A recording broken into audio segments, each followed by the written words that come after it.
Well, let's talk about Game Fair and Yeah. what you're going to be talking about at Game Fair this year, and about your experiences that brought you, like how you came to be as involved with dogs and dog Mhm. training, and how that connects to your military experience and service. Yeah, yeah. Um, so for Game Fair, what I'm going to do is highlight the similarities between performance working dogs, military working dogs, and hunting sporting dogs. So in order to do so, I normally define, what a performance and working dog is, because that's what the majority of hunters and outdoorsmen are kind of unfamiliar with. Hmm. But they come to realize they're much more familiar with those dogs than they actually think they are because they have them in their own kennels. They're Right. just going after a different type of game than we utilized our dogs for. But the same drives and instincts, the same genetics, the same training, the same nutrition goes into those dogs. So that's kind of what I speak about, or what I will be speaking about at Game Fair both weekends. And I always look forward to the opportunity to share some of these experiences with the general public, just because very few people understand the life of what myself and the guys that I worked with was like, and what the life for those dogs is like. The work that those dogs have to do and get to the things they get to experience, things we get to experience. So um, it makes for some interesting dialogue for sure. I always enjoy, again, just kind of educating people on the dogs that we utilize over there and the incredible assets that they are to us. So we'll kind of, hit on some of that stuff as well. And then I like to open it up for questions at Yeah. the end. There's normally, in the beginning, I don't think many people know what questions they want to ask, but I throughout the dialogue, and at any point people can ask questions. I hate suppressing that till the end because Right. I want to just talk to people or at people. I want to speak with them, Yeah. but it does run a little smoother if you hold them to the end. And when they do that, they normally realize what questions they actually had based off of the information I'm giving them that they probably wouldn't have known that they had because they didn't know the information to begin with. So Right. I'm looking forward to it, man. It should be a good time. But my background in dogs was I've utilized dogs to hunt pretty much every game species that you can hunt with a dog growing up. I grew up in deep South, South Louisiana. So uh, Okay.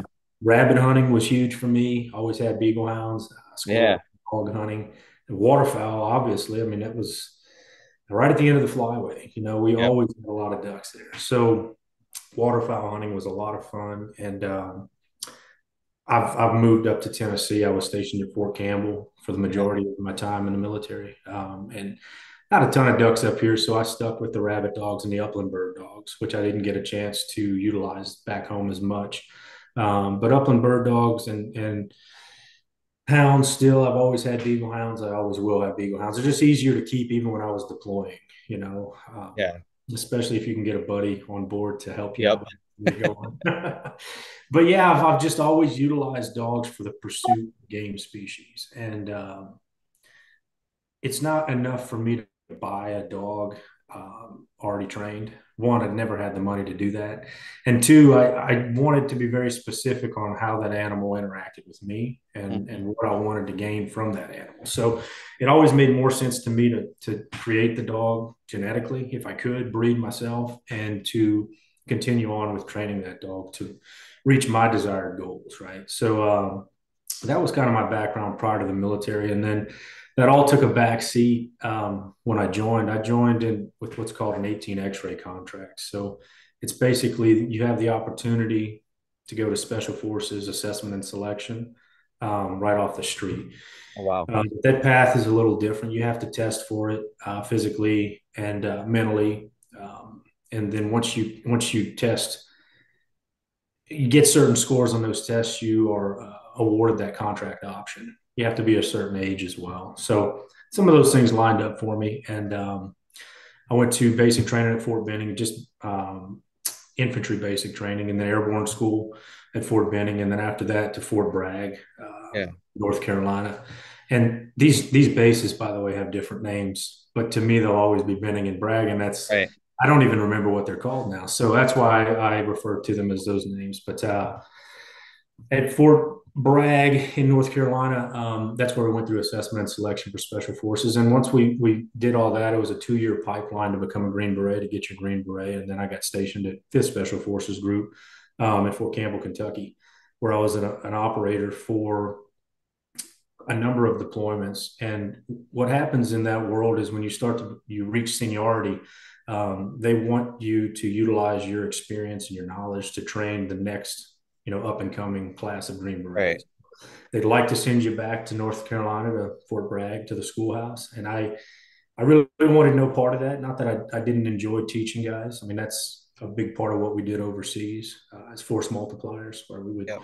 partner with a foreign force and then get them to the point where we could deploy with them and kind of give them the credit for a lot of the operations that we went on. We needed to maintain a very small footprint, U.S. footprint in a lot of operations. So that's kind of what they utilized us for. So it wasn't because I didn't want to instruct those guys. I just wanted to continue going to combat. Yeah. And one way to ensure that I could do that, there are a few different places you can move around within your special forces group. Um, I found out that there was a dog kennel there, right? And that really appealed to me, obviously, because I've always had dogs, always worked with them. One of my deployments that I'd gone on, we deployed, a multi-purpose canine deployed with us. We call them MPCs, or multi-purpose canines, and they do three things for us. They track enemy personnel, footstep to footstep. So we have to Yep. teach them tracking. They're explosive detection dogs, so Yep. they find explosive odor, and then they bite, or the PC description of that is they're a less than lethal means of enemy acquisition, meaning Right. that they utilize their teeth to, grab and hold people and acquire those enemy personnel. Um, and on that deployment, we did a few missions with that dog team, and it was a phenomenal asset for us. So I got back after that trip and realized that I can continue going to combat. We kind of called them combat tickets, those dogs, for guys that it's kind of weird. You'd think that they would select guys like me who have prior dog knowledge to be dog handlers, but it's not the case. Okay. Right. We are they assess and select us to be operators, to be Green Yep. Berets. They don't assess and select us to be dog handlers. There's a Right. there's another job in the Army for that, and it's called the 31 kilo program. But that's a Okay. conventional side.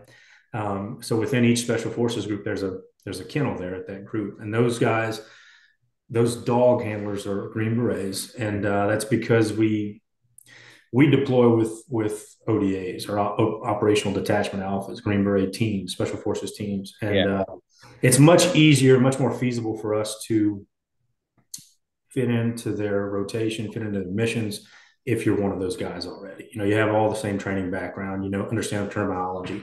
Yep. So it worked out well for me. I went there, and the first dog that I received was a blonde Malinois. The majority of our dogs are Belgian Malinois or Dutch Okay. Shepherds. Okay. Sometimes, every once in a while, we may get a German Shepherd, but there have been very few in our program's history, and that's just because they if they're bred properly, they can do the job. But we need a much more agile dog, much more athletic dog, and that's why the Mals and the Dutchies work well for us in our program. Right. But I got a blonde Mal. I went pretty much 3 months after. You have to go through a training course with the dog. I did Okay. that with the dog. He was a really good dog. But I was able to start utilizing my knowledge of training and conditioning dogs at that point with that dog. And it was pretty evident to me that I was going to be successful with this dog when I saw the other guys there that didn't have the dog knowledge, and what they were able to do with their dogs compared to what I was able to accomplish with that first dog. And I ended up having three separate dogs in my time there, and that's just because of what those dogs go through on deployments. It's Right. pretty rough on them physically, but these dogs are phenomenal animals. The way that we acquire these dogs is predominantly from European countries, Slovakia, Hungary, Holland, Okay. Germany. So we acquire those dogs overseas, and the reason for that is because these performance dogs are comprised of three things: genetics, training, and nutrition. That's what makes a performance working dog. That's what makes a hunting dog. Yep. So the best genetics for those dogs in the world come out of that part of the world. Okay. So that's why we went there to get them. We paid top dollar for them, right? And those dogs are just genetically modified to do the job that we need them to do. So in Europe, they still cull litters, which doesn't happen often in the States anymore. Mhm. They still take the best of the best and they breed them together. And then they'll put those puppies through selection, right? They'll still select the best puppies out of those litters and they won't deal with the rest of those puppies. So, Right. I guess for instance, or an example would be, you have an 8 week old puppy there that can grab a leather apron, which is a very thin material. Their teeth can't pierce it, right? Because it's leather. So they have to bite with their bite pressure is the only thing that's going to allow them to maintain grip of that leather apron. So from the very beginning, 8 weeks old, we're teaching them or they're learning that bite pressure is everything in their world. If they want to keep what they have in their mouth, they have to smash it and hold on Yeah. hard. Right. So at 8 weeks old, you can take that little puppy, you can bite an apron, they can swing them around their head, they can fire a cat pistol, they can dunk him in ice water. He's not coming off of that. Yep. Those are the puppies that end up in our program. Okay. They're just extremely, extremely environmentally sound, Hmm. right? Very, very important for hunting dogs as well. I mean, you cannot have a dog that cowers away from gunfire or Right. pressure, especially in the waterfowl Hmm. world, retrieving world. You put an inexperienced dog in a pit with 15 hunters on a goose hunt, and good luck not having that dog shut down, especially in freezing water. Yeah. And it could be 100 retrieves that day. Yep. So environmental stability is very, very important, and that's why we get those dogs there. So it speaks to their genetic potential, but second to that is training, right? We spend a lot of time, I mean, every single day, training these dogs to reach our intended outcome. And that was really probably the biggest draw for me in that job and the biggest source of satisfaction was, every day we work on ourselves. We have to ensure that we're at the top of our game physically and mentally in order to do our job. And while you're doing that, now you've got to maintain that with a four-legged animal as well. So now, Mhm. not only are you focusing on that for yourself as an operator, but you're ensuring that the dog is up to snuff. He is primed to, you know, operate optimally. And that was, it's kind of just a mental game. You've obviously got to take a dog and manipulate him into thinking that what you want him to do is the most fun thing in the world for him to actually do. Right.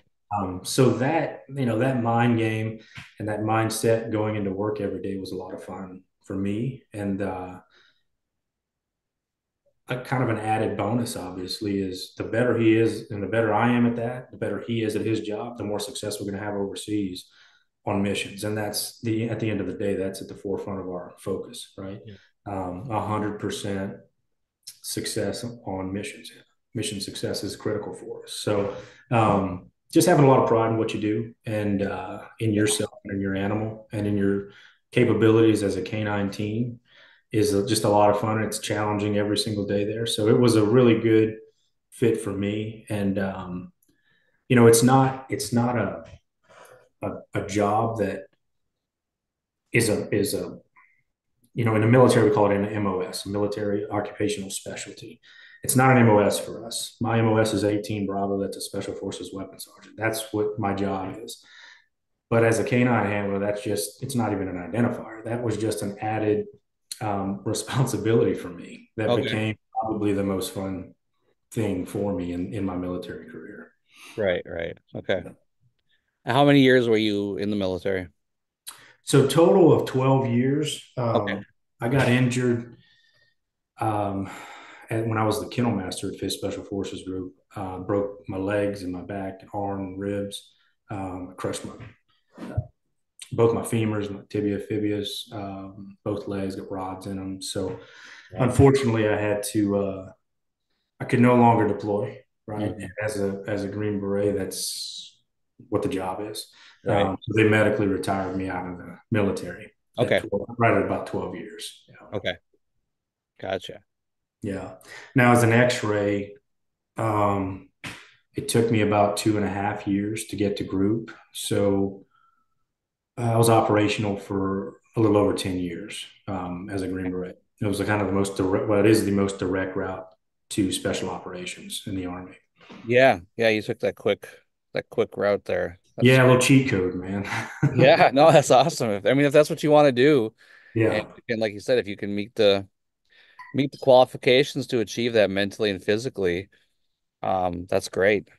Yeah. Yeah. It's a great option to have because if I joined at a little older. I was a roughneck in the oil field. Prior to that, I was an adult when I joined the Army. I wasn't a Right. child, which a lot of kids are right out of high school. So I knew what I wanted to do, and I was fortunate enough to just find that direct path and be successful there. Yeah. And you said you were a roughneck before that. Where were you working?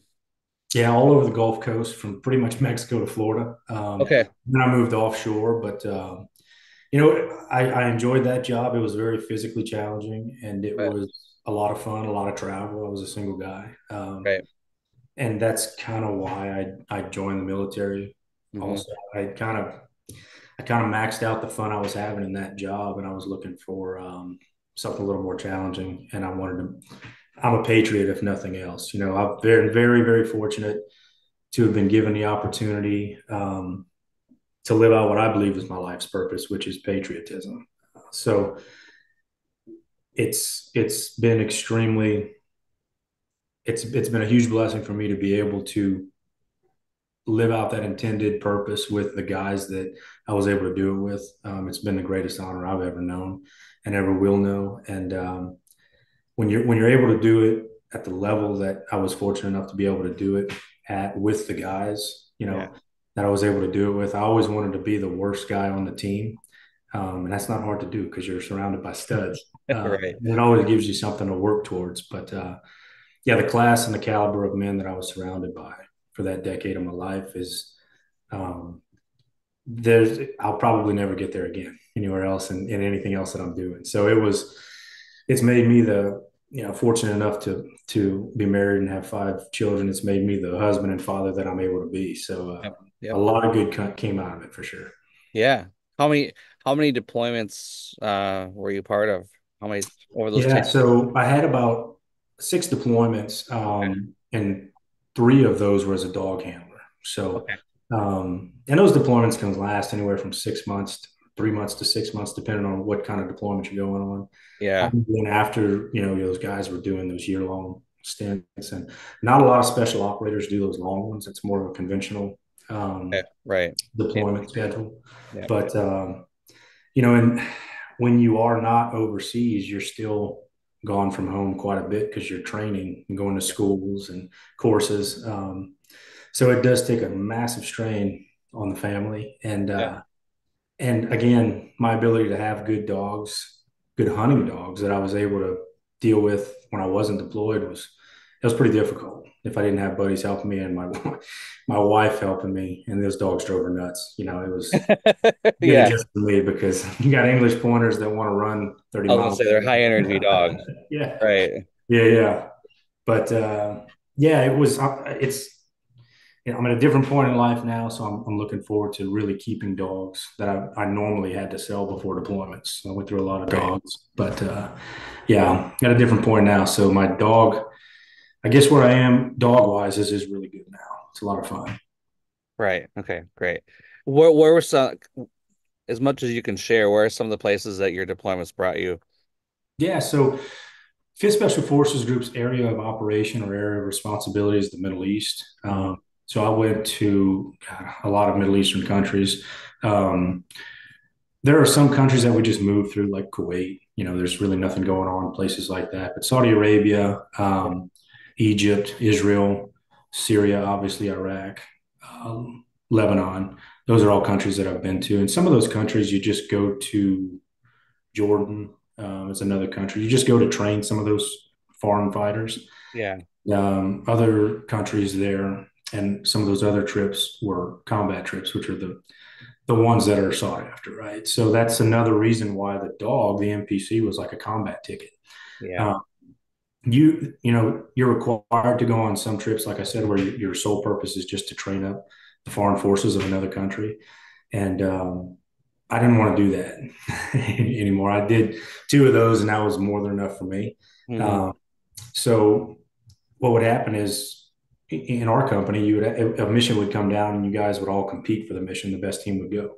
So that's how we were getting these combat trips. And again, when I moved to the kennel, those guys were still doing that, right? Yeah. So the guys that I was supporting were still competing for the best missions, but now they just call down to the kennel and they say, "Hey, we need a dog to go on this mission with us." So it's almost like I'm bypassing all of that scrutiny. And again, it's Right. just a cheat code. It's a little combat ticket. These Yeah. dogs are not going to be sent on training missions. They're going to be sent on operational missions. So again, it was a really good fit for me. Right. I enjoyed my time there. But like you said, it was a great way to maintain that connection with dogs and your Mhm. training experience and expertise, and also, um, like you said, with patriotism, is serve in the best way possible and be right there where you were most needed and where you could contribute your expertise and your services as Yeah. much as possible. Yeah, for sure. It's just, again, I always wanted to play to my strengths, right? That was one of them. Dealing with dogs, um, I'm not going to say I'm the best at, but I was good at it. And that helped me tremendously overseas, right? So my ability to understand things like how to tell this dog, okay, the way that we train these dogs is they are very toy driven, whether it be a tug or a pipe or a ball or a Kong. Um, I need to be able to articulate to this dog, right? Not in English, but through the way that animals communicate and the way that we can communicate with them, that I understand that this is your toy. I understand you love it. I understand you want it. I want you to have it, but this is what I need you to do in order to get it.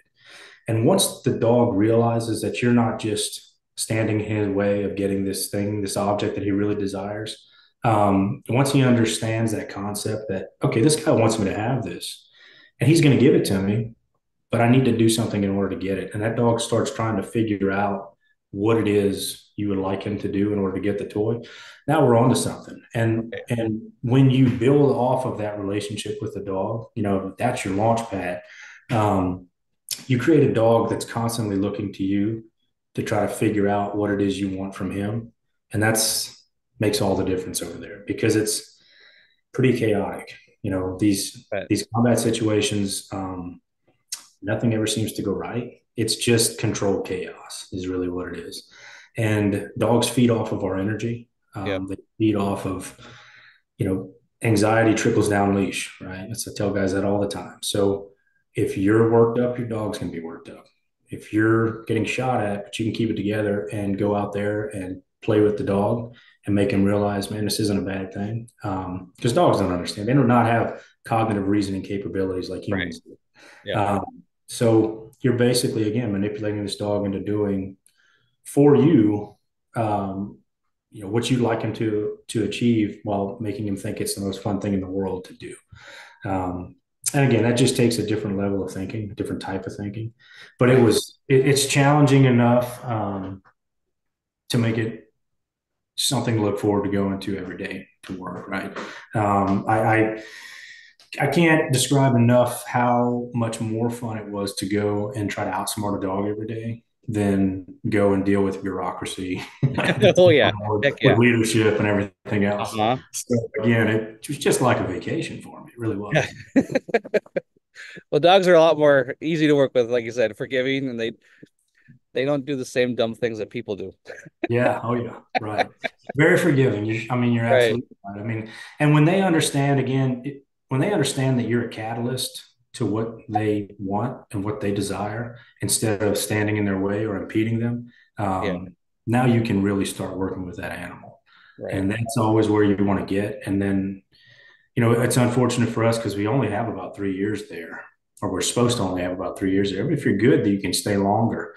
Mhm. And it's just more incentive to be better at your job, obviously. But again, mission success at the end of the day was always the incentive for us to really get these dogs operating properly. But again, the similarities between our working dogs and these hunting dogs are astounding.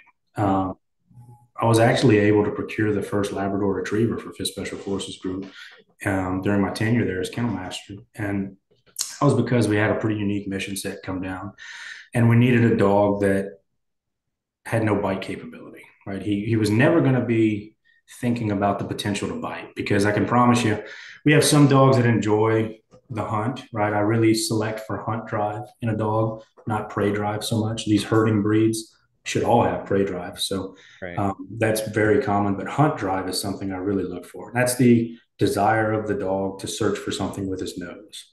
Um, we had a really big bomb threat in the Middle East, especially in our area of operation. The primary enemy that I fought against in that decade was ISIS, and their SOPs and TTPs were explosives. Hmm.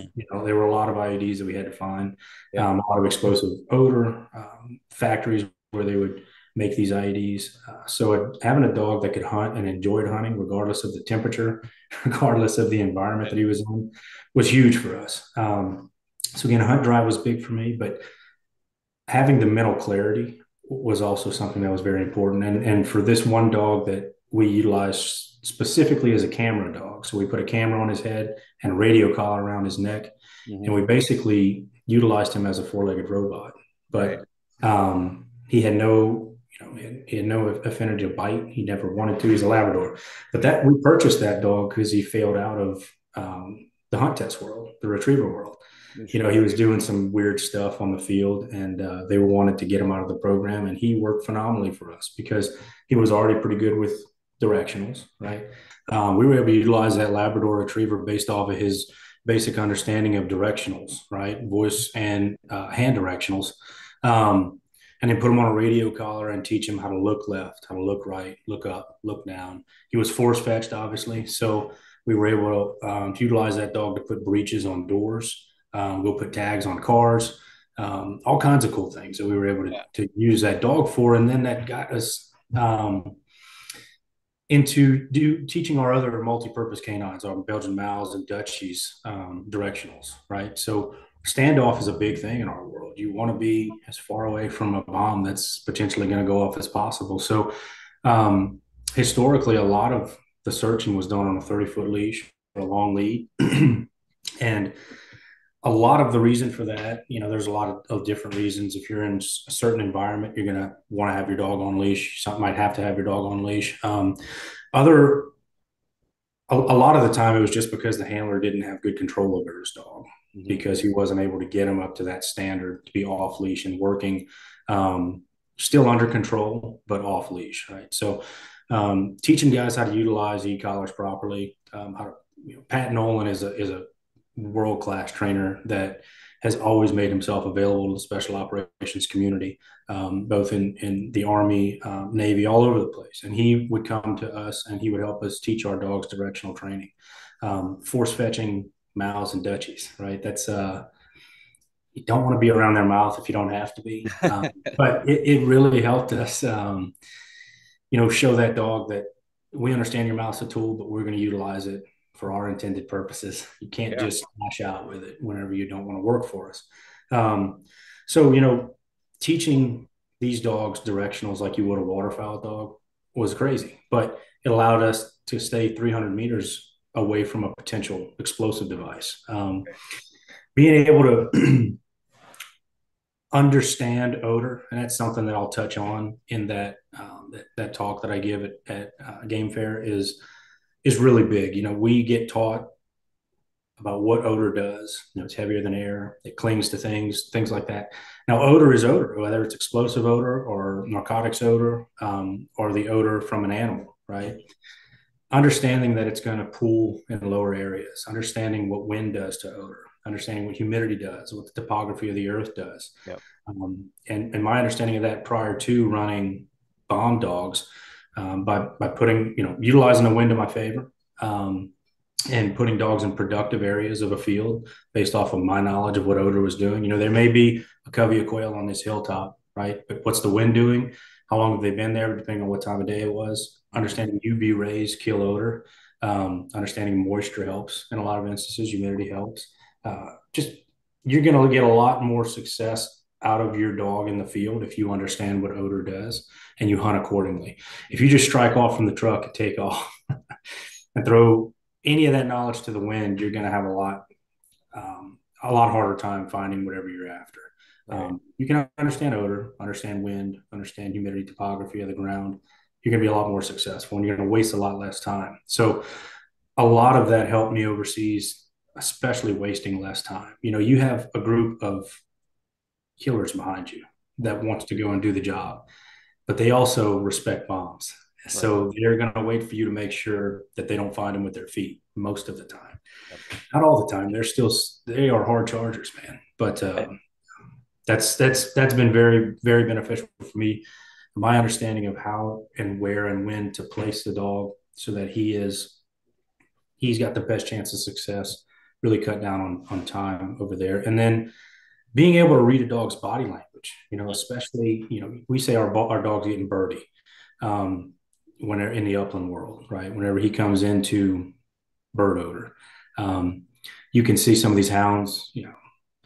I don't want a dog to open early on a track. I don't want him cold tracking. I want him to open up when it's a hot track. But I know when he smells that rabbit. Right. His body's telling me. The same thing with these dogs when they encounter explosive odor. Mm-hmm.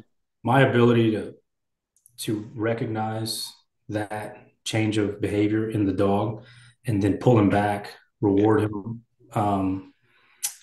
the way that I needed to reward him so that he didn't feel like he was being punished and being pulled away from the bomb. But again, in training, we allow them to get as close to source as possible because we want them to get as close to source in training.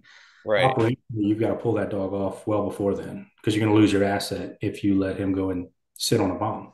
Exactly. Um, so understanding a change of behavior and being able to see that in a dog in the daytime is really good because most of our missions are at night. So now Okay. you're doing this under night vision, which adds a lot of complication to things. Yeah.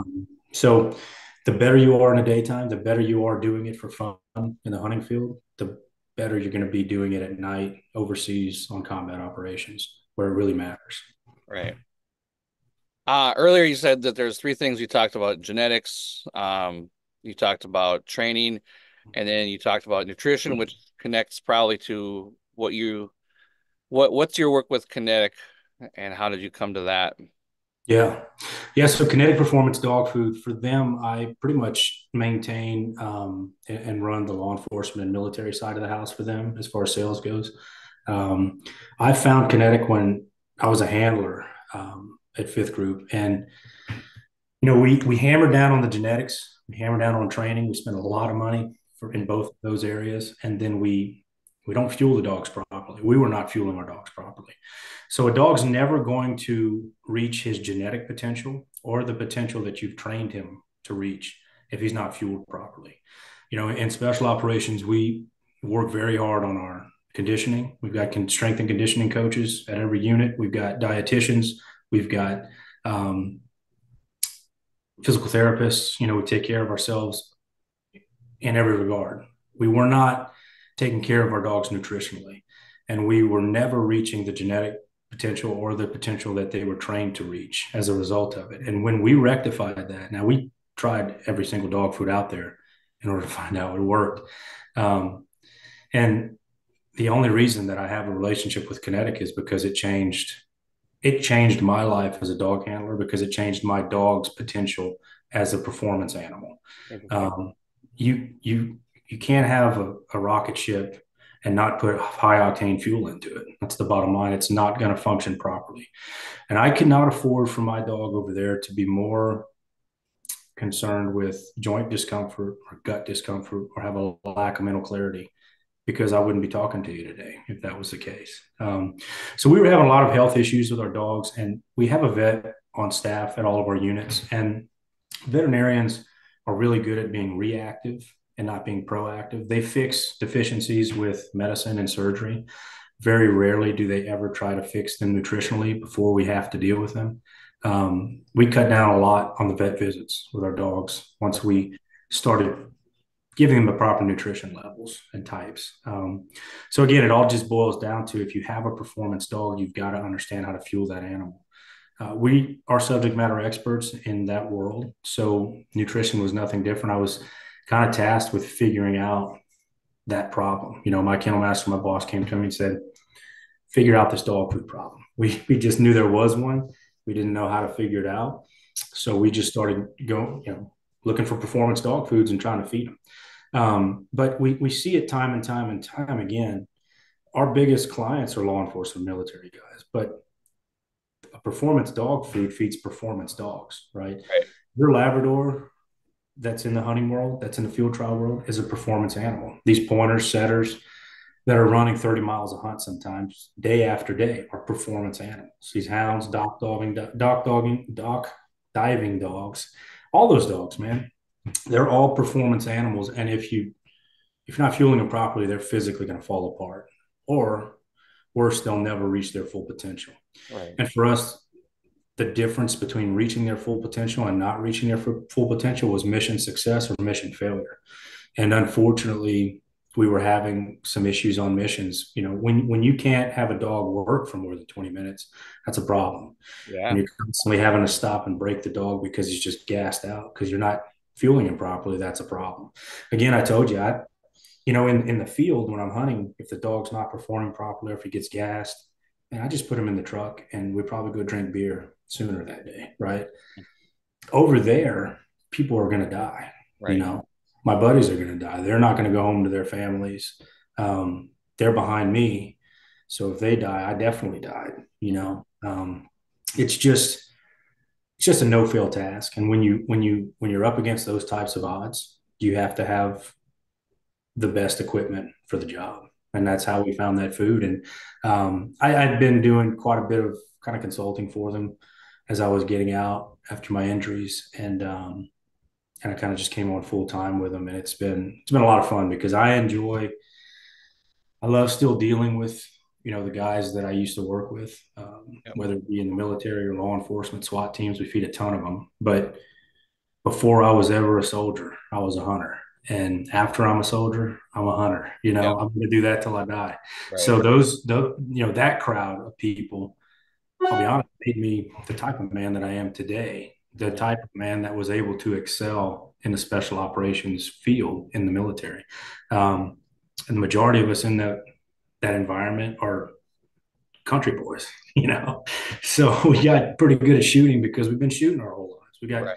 real Right. comfortable being out in the environment because we lived out there. We operated out there as kids and young adults before we joined. So um, a lot of thanks goes to the hunting community. And anytime I can get to talk to them or help them with their dogs, I love those opportunities. Right. Have you gotten to travel to some other shows, or is this gonna be one of your? How long have you been with Kinetic? I started full time with them, I think January timeframe, Oh, but okay. I've All right. been, So I've it's been fairly recent. dealing with them for like the probably the last 5 or 6 years Okay. um, in my career, but or in the military.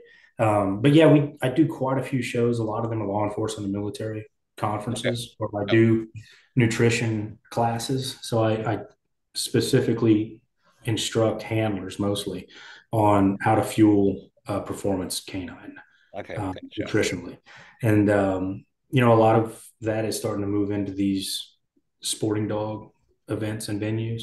The coon hunting world is huge for us. Yeah. We Yeah. I we're bet. starting to get into that, and it's really fun for me to go and talk to those guys about it. Not a lot of people are familiar with it because it's such a hard sport to video. It happens at night, and you're running around like a chicken with your head cut off in the woods all night. But Right. no, I enjoy doing these outdoor. We went to Pheasant Fest earlier Yeah. this year. Okay. So we do as many of them as we can. Yeah. But it's always fun to get out there and rub shoulders with those guys. And I'm sure that this upcoming game fair is going to be no different. Yeah. Yeah. Well, if you've been to some of the other shows, then you'll. I mean, Game Fair is a unique sort of event. Simply because it's all outdoors and Yeah. there's a lot of kids, there's a lot of dogs. Yeah. It'll be a good time. So I think you'll have a wonderful time during Yeah. during your time here. Are you staying in the week in the middle there? Are you going back home? I suppose you No, got to I've got go to back. come. Yeah, I'm coming back. Like I said, I've got quite a few kids, and they're going to Yeah. be starting school, so it's gonna it's sports again. It Yep. seems like sports never ends, but yeah, I'll be coming back in between. But I'll be back there, like again, like I said, both weekends, so that'll be Okay. fun. And you said five kids. What's the age span of your? Yeah, so the youngest is 6, and the oldest is 20. Oh wow, okay, gotcha. That's a good mix. Yeah. So it's four girls and the youngest one's a boy. I finally got a son, Yep. and it finally quits. Yeah, but they're a lot of fun, and they love the outdoors. They love hunting. I probably had the most beagle hounds I've ever had, because Okay. I'm not deploying anymore. So they all have their own pup out there, and they all help me train the dog and take care of them. So it's a lot of fun, and any chance I get to get them out there shooting and hunting and fishing, we take advantage of it. Right, right. Yeah. Do you want your wife's name in there, or would you want to share what her name is? Sure. Her name's Jess or Jessica. Okay. We've been married. So I was in the Army longer than I was married to her, but I met her when I was in the Q course, the qualifications course for Special Forces. She was living in Raleigh. And then we got married before I got stationed in at Fort Campbell, where we are now. So we live in the middle portion of the country and Mm. just south of Fort Campbell in Clarksville, Tennessee. And it's a great part of the country, man, because you get four seasons and Yeah, phenomenal hunting out here. I bet. I bet. That's very lucky, very fortunate, very nice place to be. For sure. Yeah. Okay, I think that's pretty much covers what I wanted to chat with you about. It was great to meet you, Ron. Yeah, Appreciate appreciate it. it. Yeah. Have a great one. Thanks again, Ian. Okay. You too. Bye bye. Bye bye.